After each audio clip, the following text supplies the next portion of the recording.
Ya, pemirsa, inilah informasi terpopuler di situs cnbcindonesia.com yang menjadi sorotan pasar keuangan dalam Hot News.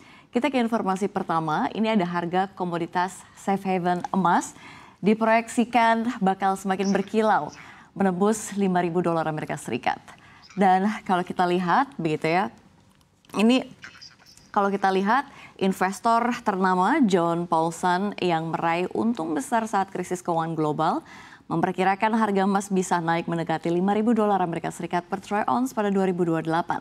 Menurut wawancara dengan Reuters, prediksi melesatnya harga emas tersebut terjadi di tengah ketegangan perdagangan dan pembelian besar-besaran oleh bank sentral. Emas secara luas dianggap sebagai aset aman atau safe haven dan nilai lindung terhadap ketidakpastian global.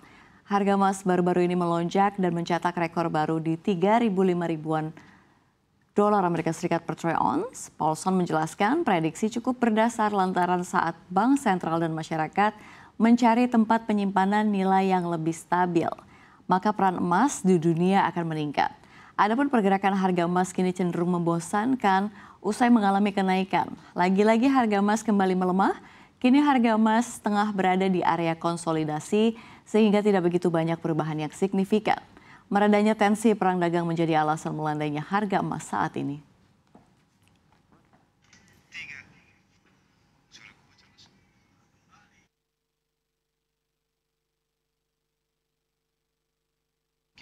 Iya, kita ke informasi berikutnya. Ini tarif impor yang diterapkan pemerintah Amerika Serikat mulai menuai petaka di sektor retail.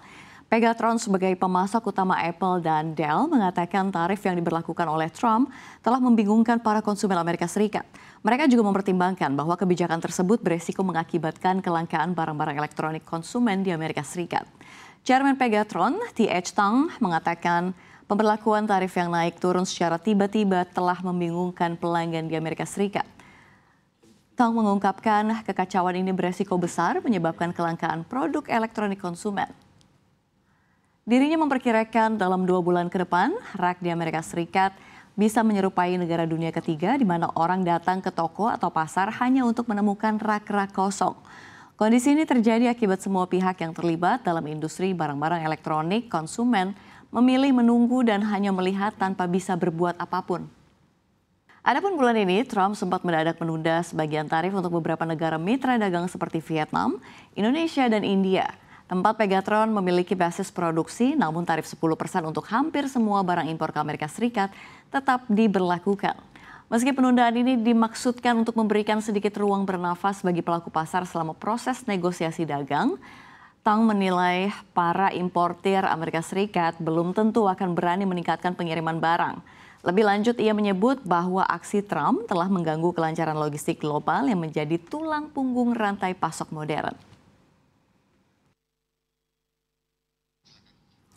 Di informasi berikutnya, kebijakan Presiden Amerika Serikat Donald Trump kembali berbalik arah seperti menjilat ludah sendiri. Trump akan mengurangi dampak kenaikan tarif bea masuk otomotif.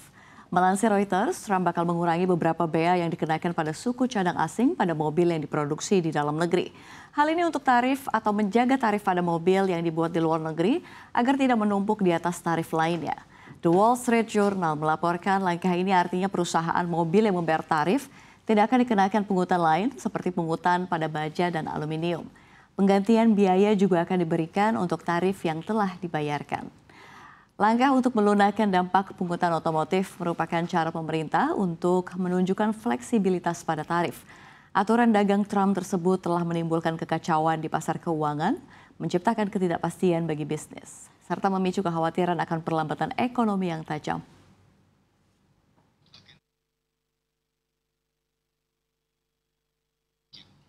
Ya, kita ke informasi yang terakhir dalam Hot News kita pada pagi hari ini. Wali Kota Tangerang Selatan Benjamin Daphne akhirnya mengumumkan nasib proyek Mass Rapid Transit atau MRT Jakarta tembus Tangerang Selatan. Menurut Benjamin, proyek tersebut bakal diwujudkan dan akan segera dilakukan penandatanganan MOU. Menurut Benjamin, PT MRT dan BSD serius untuk mewujudkan transportasi massal tersebut menembus Tangsel. Meski demikian, MOU yang harus dilakukan bukan Senin lalu 28 April silam harus diundur. Namun dia menargetkan MOU bisa segera dilakukan dalam waktu tidak lama lagi dan MRT mampu menjadi moda transportasi warga Tangsel ke Jakarta dan sekitarnya sehingga mengurangi penggunaan kendaraan roda 2 atau 4.